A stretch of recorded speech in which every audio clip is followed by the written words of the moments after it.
Hi everybody, so we've had a number of requests for a bit of a garden tour, and so I thought I'd show you around. I'll get Lynda to take you around the veggie garden because she's the expert on the veggie garden, and then I'll take you around the rest of the property a little bit and the terraces and show you around a wee bit. Let me just show you here. So obviously the house is behind me, and so then we have you can see these are miniature peaches, which we've eaten them all. Obviously citrus, lemons, more citrus, and this is all veggie garden. This is sort of our main veggie garden. We try and have the veggie garden kind of close to the house. We have the herb gardens just over here. That's even closer to the house, so you don't have to walk far to get the herbs, because obviously if you're middle of cooking, you want to just nip out, grab some herbs, nip back in. And then veggie gardens, you know, probably 30 meters. Our main veggie garden is probably 30 meters away from the house. And then we've got various other veggie gardens dotted around the property that are further away, where you may grow things that take up more space, such as say pumpkins. Okay, and so yeah, let's go get Lynda. We've got grapes. Grapes are over now, but they make for a beautiful colour this time of year. And but they also make for a big mess. But there we go, some nice colour. It's a pizza oven, copper pizza oven that's gluten free, of course. All right, so we've got the expert. Here's Lynda. All right, babe, tell us what you're going on here. Obviously, I recognise a lot of stuff, but Lynda knows so much more. So. Obviously this bed here, what's going on there? So I put some peas in there a few weeks ago. They'll grow quite well through the winter. There's not too many crops that do grow well through the winter like that, but peas are one that will, as long as you get them in early enough. And what else are you putting into the winter? Lots of brassicas, lots of kale. Lots of kale. Let me trot over here. Like adventuring. Look at all that kale. What do you do with the curly? What do you do with the kale? Family favourites, kale chips. Kale chips. I put it in everything. Chop it small, put it in a bolognese, steam it up, put some lemon juice on it. Nice. Well. It is excellent. And so you got a lot of different things in this bed here. What's going on there?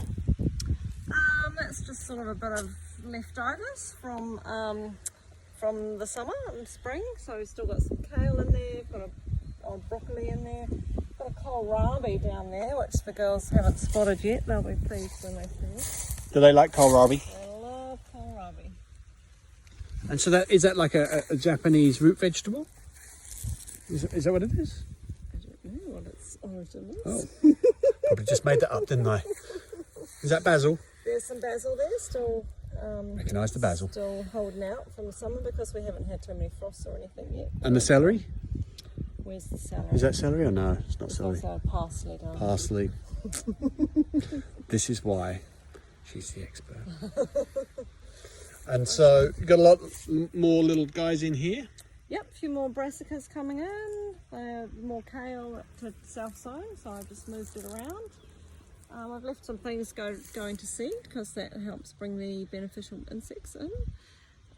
Nasturtiums, just face this way so we can. And so you got a lot of nasturtiums down here and comfrey. Why is that? Well, the comfrey just provides a really good biomass, and it's really great for adding to the compost heap or just adding as a mulch around things. The nasturtiums just pop up everywhere, and so we're just quite happy to have them. You can eat them. They look nice. They cover space. I've heard comfrey goes down deep and pulls up minerals. Is that right? Comfrey has some deep tap roots, and like you say, brings minerals up out of the soil. So it kind of mines the soil and brings things out of the soil that you wouldn't otherwise get in your top layer of topsoil. Beautiful. And you're doing something to a bed over there. Let's head over there. And what's going on with these beds here? They look like they've got a lot of straw on them or something. So I've just sort of put these ones to bed for the winter. I could have done this, or probably better would have been to put a cover crop in there, some mustard or lupins or something, but I just didn't get around to it this year. So there's a layer of cow manure, there's a layer of seaweed, there's a layer of straw, so that'll just all sort of break down over winter and hopefully provide some delicious soil for the spring vegetables. Nice veggies. What winter veg are you looking forward to?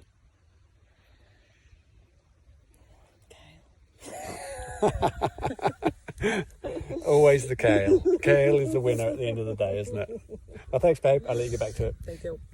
Okay, so I've left Lynda to it, and so we got kind of 3 flocks of chickens, and so with these guys, what you do, you put a lot of your, I don't know if you can see that, you put a lot of your sort of waste and kitchen scraps in here, and so they turn it over. Let me get that way so you can. They'll turn it over, and then we take out slots, and it goes down, and it ends up with compost, and then you dig it out the bottom, and you get compost. So it's all very nice. Apple trees, they're just about over now. That's apricots there. Pretty much we created a food forest. So there's olives, more apples, a lot of tree lucerne. So this is Tagazasti. This is incredible nitrogen fixing tree. Stock love to eat it in summer. The caribou love it. It provides good bee food. Bees, people don't think about bees need flowers year round. Okay, so really important, makes really good firewood. It's a nitrogen fixer, so it's a fantastic sort of permaculture sort of plant, tree, pear tree there. So this is our berry enclosure. So it's, as you can see, it's quite substantial. We're obviously just out the end of berries now, but we have strawberries. Let's see if we can find any. We've got strawberries, we've got blueberries, a lot of raspberries. Oh, there's still heaps of raspberries. Well, not actually heaps, but there's still some at least. So some raspberries. I'm just going to have to stop and eat some now. I'll be back in a minute. So there's heaps of raspberries in here. I'm going to have to get the girls when they're bored or hungry to come down and get some. So I've just been eating a few handfuls. Dogs running laps around the enclosure because there's a bird stuck in here. Let me go show the terraces. Okay, so our main growing land is actually north facing, but it's super steep. So I don't know if you can see this, but it was super steep, almost so steep you couldn't walk on it. So we spent a couple of weeks with a digger and we key lined it. So we basically designed it so that every drop of rain stays in the soil. So you take the water and store it in ponds around. And so we actually terraced this whole kind of hillside here. It's a hillside to me. I'm originally from London. Or just north of it at least, and so this was our food forest. So this is our food forest. So you sort of like apricot coming down. This is a Monty Surprise apple, a very, very special high apple pectin. A lot of research going on Monty Surprise apples and anti-cancer. It's a fig, not quite ready yet. Bunch of things like, that's not a cherry. But we have a lot of cherries down here as well, nashi pears. And so you can weave your way down through the terraces. And the goal of this was basically for the girls to be able to, it's a food forest, literally a food forest, so that you can just wander around, kind of like a bit like me just eating the raspberries. I mean, obviously not the best time of year right now for this, but in late summer you can just wander around and just eat. We probably still have some actually around. So I'll wander down and show you some more. Okay, so a lot of citrus here, a lot of different types of citrus coming down. Avocados, a bit of a steep run down.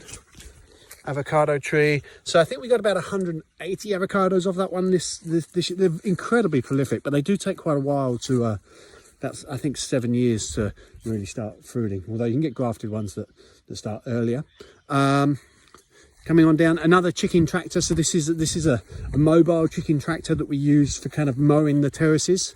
So no chickens in it at the moment, but so it's all very light. You can put wheels on the end, and then you can literally move it along the terrace, so you can see the terrace down there. And the chickens will mow the grass, fertilize the grass. You get eggs. They eat all the bugs and that. And then you just move it every day, so they get fresh grass every day. And so then you just move it along the terrace and they mow the lawn for you, which is excellent because you don't have to do it yourself, plus you get eggs. So we've got things like loquat, almonds, hazelnuts, walnuts, persimmons. Persimmons are just down there. We've got that covered at the moment. It's quite a lot. Obviously plums, peaches, nectarines. I'll show you the kiwi fruit. Kiwi fruit, what have we here? There we go. Our kiwi fruit, we're about 176 metres above sea level here, so we're a little bit behind commercially where they'll be. So usually May, June, so we're going to be looking towards the end of June, getting some kiwi fruit in your Buddha bowls for breakfast. It's always rather nice. And so that's, you can hear the birds, eh? That's kind of like our main production areas, main food areas. Yeah, that's probably about it. I mean, there's lots more. The terraces, there's maybe like 7 terraces, so I've just wandered down one. A lot of the property goes on south as well, and so we graze that with steers. We used to have our own. We've pretty much done the whole thing, you know, from raising chickens for food, obviously pigs. We still have bees. We still have steers. We've had goats. We've had a house cow. We're milking a house cow for a while, but you get so much milk, and I don't drink a lot of dairy, and yeah, so we just end up with lots of milk. We've had a goat, milking goat, all that kind of thing. So we've kind of gone through the whole depths of it and kind of found what works for us. And I think that's what it's really about when it comes to veggie gardening and sustainability, permaculture, is finding what works for you. And yeah, this really works for us. So I hope you've enjoyed the tour. And as you can tell, we had a pretty good time at lockdown here. Yeah. So anyway, sorry. I hope you had a good tour, and hope that's been interesting for you. All right. See ya.